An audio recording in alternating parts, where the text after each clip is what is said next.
Dear students, good morning everybody. Today I am going to revise the first chapter of your history, that is French Revolution. French revolution एक बहुत बड़ी घटना थी Europe के इतिहास में, यूरोप की हिस्ट्री में, जिसने सिर्फ फ्रांस ही नहीं बल्कि यूरोप के बहुत सारे देशों की पॉलिटिकल कंडीशन को बिल्कुल बदल दिया, बिल्कुल चेंज कर दिया। यही बात नहीं रुकती। इस रिवॉल्यूशन की वजह से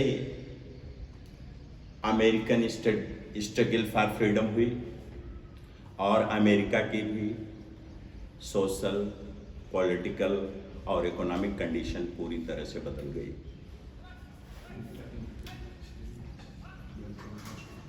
तो सवाल ये पैदा होता है कि ये रिवॉल्यूशन हुआ क्यों, इसके काजेस क्या क्या थे।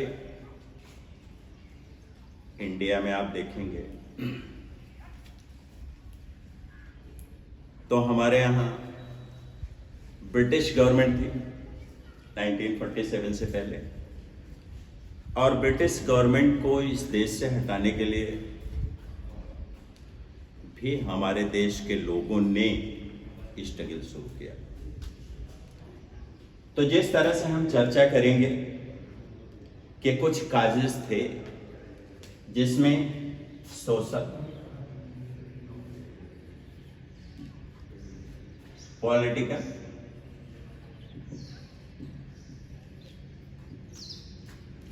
और इकोनॉमिक,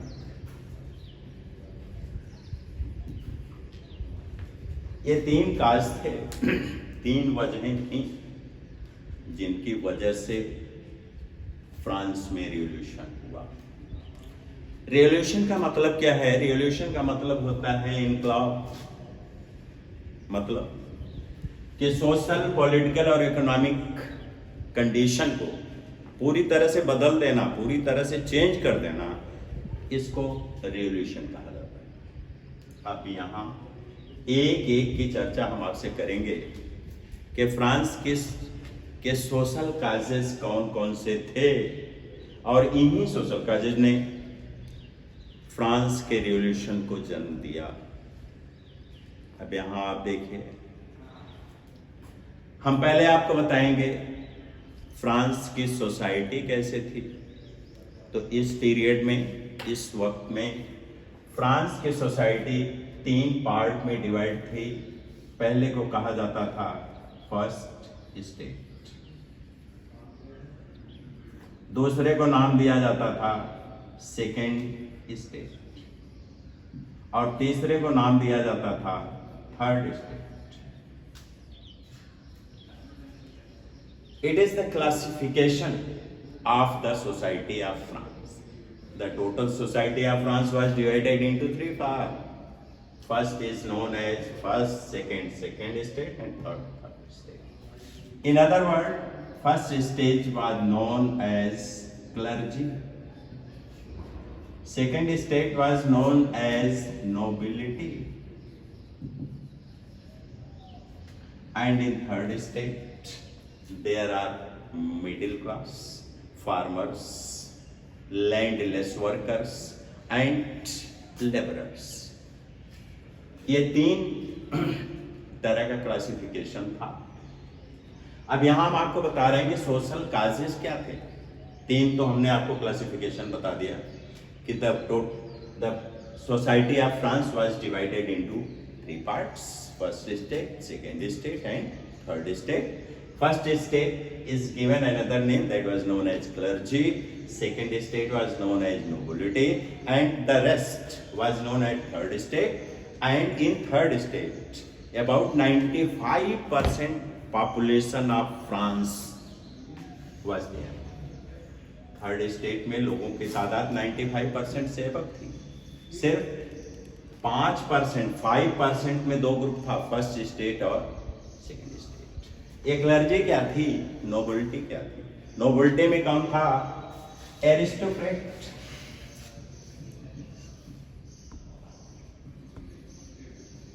एंड हिज फैमिली।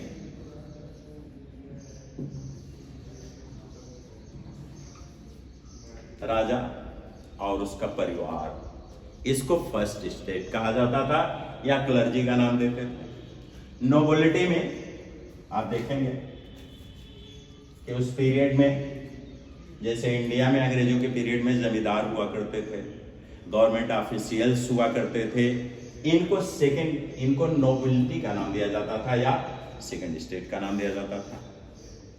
तीसरा बचता है थर्ड स्टेट, और थर्ड स्टेट में हमने आपको बताया कौन कौन से लोग थे। फार्मर्स,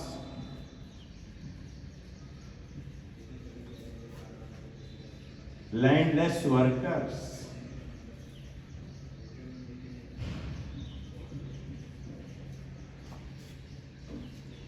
लेबरर्स,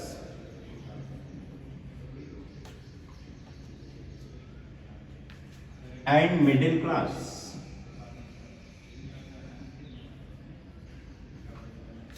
इनको मिलाकर के थर्ड स्टेट कहा जाता था। अब सवाल पैदा होता है, क्लासिफिकेशन तो हो गया, इन तीनों स्टेट के लोगों के बीच में क्या डिफरेंस था? What were major differences between the people of three categories? तो यहां आप देखेंगे, एक एक करके देखते जाइए। Aristocrat, aristocrat means ruler, king, राजा। आप जानते हैं कि रूलर ऑल इन ऑल होता था। कहावत थी कि राजा के मुंह से निकला हुआ सेंटेंस कानून हो जाता था। जो राजा चाहता था वही करता था। ये पूरी तरह से आजाद था अपना काम करने के लिए। दूसरा नंबर आता था नोबिलिटी का। नोबिलिटी भी राजा के बाद आती थी, किंग के बाद आती थी, और नोबिलिटी भी बड़ी इंपॉर्टेंट थी।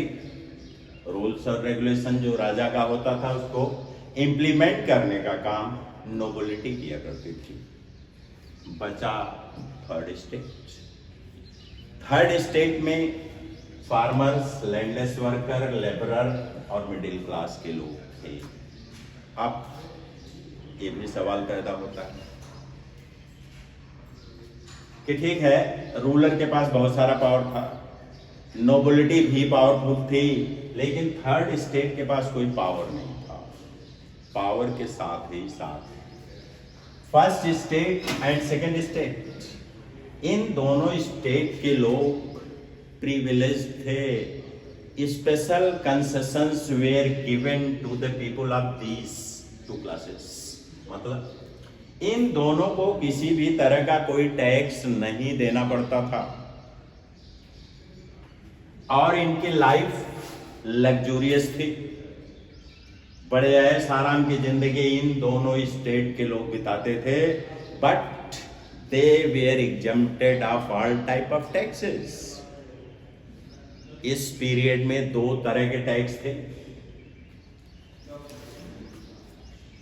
और ये टैक्सेस पे करने का काम सिर्फ और सिर्फ थर्ड स्टेट के पास था।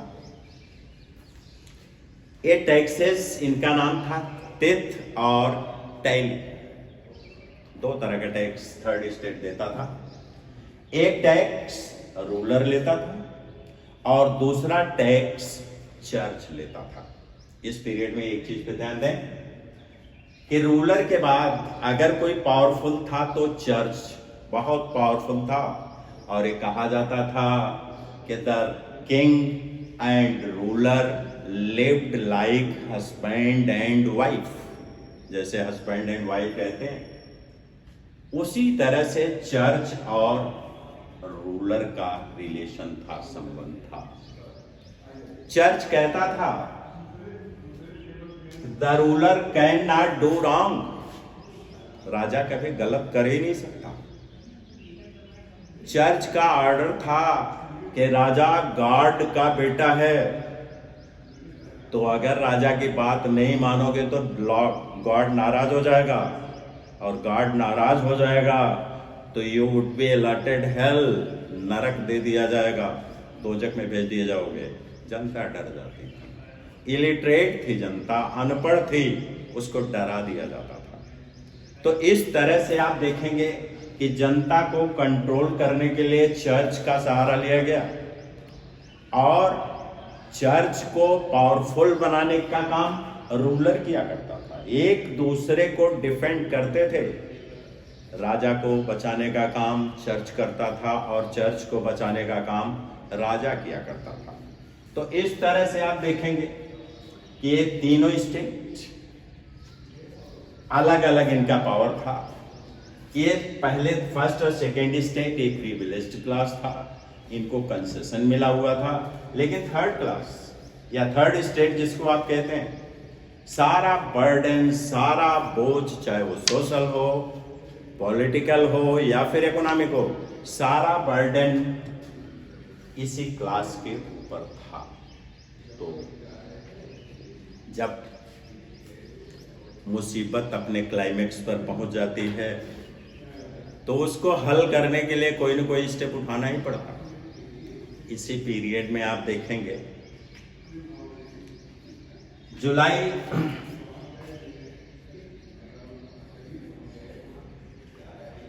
1789 ये पीरियड है। इसी दिन फ्रांस का रिवॉल्यूशन शुरू हुआ। तो एकाएक रिवॉल्यूशन शुरू कैसे हो गया, वजह थी, यहाँ आप देखेंगे कि फ्रांस के रूलर थे इस पीरियड में लुइस 16 और इनकी वाइफ थी मेरी एंटोलिट।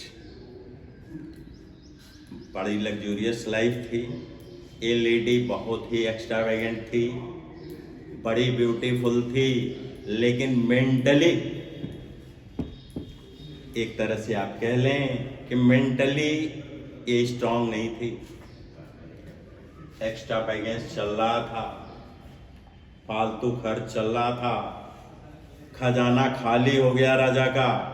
और उसी पीरियड में आप देखेंगे तो फ्रांस में फैमाइन ने हिट किया, फसलें तबाह हो गई, फूड की शॉर्टेज हो गई और गवर्नमेंट ने फूड शॉर्टेज को कम करने के लिए 9 steps were taken by Louis 16। Conditions बद से बदतर होती चली गई।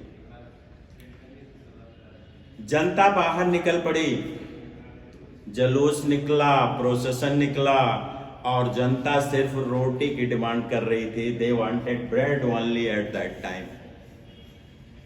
राजा की रानी ने सुना इसको कि जनता चिल्ला रही है, तो इन्होंने रूलर से कहा कि व्हाई दे आर क्राइंग। तो रूलर ने बताया कि there is shortage of food, they wanted bread. तो क्वीन ने कहा फिर केक क्यों नहीं खा लेते, रोटी रोटी क्यों चिल्ला रहे हैं।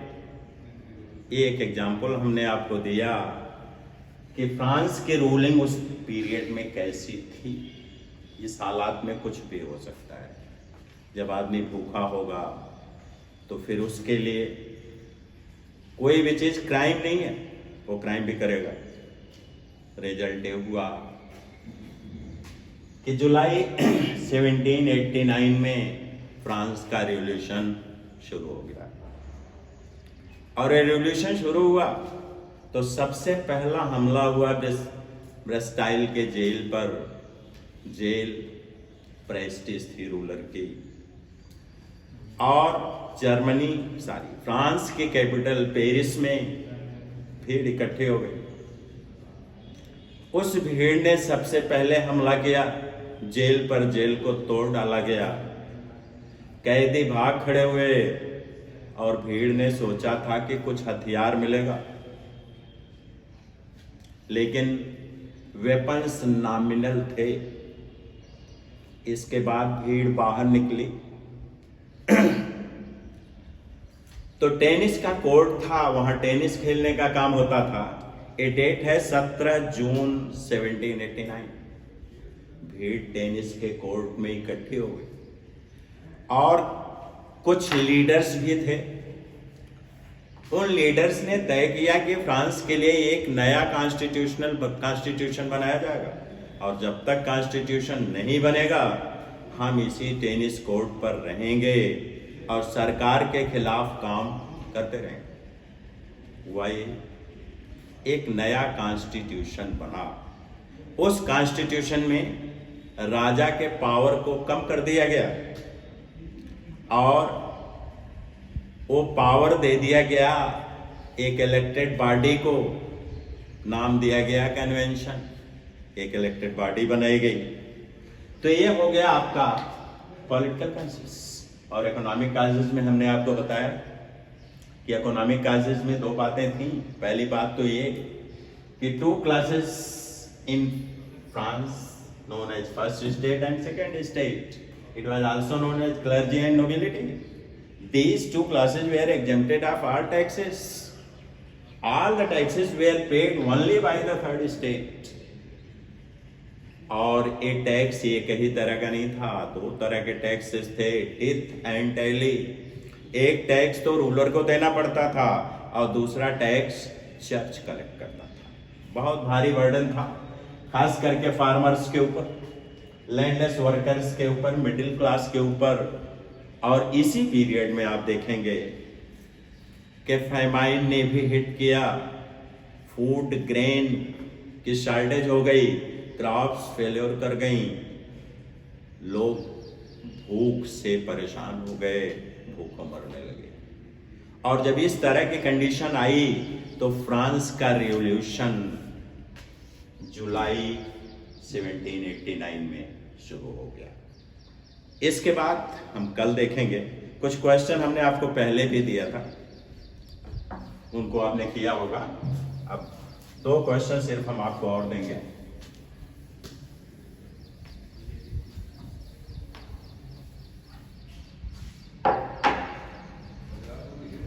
Number 1, describe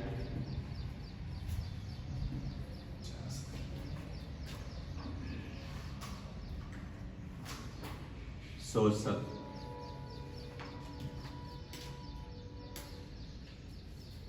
political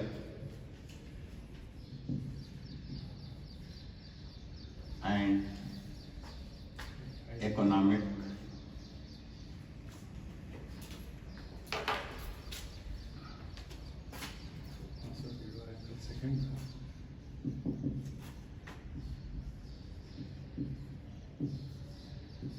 French Revolution.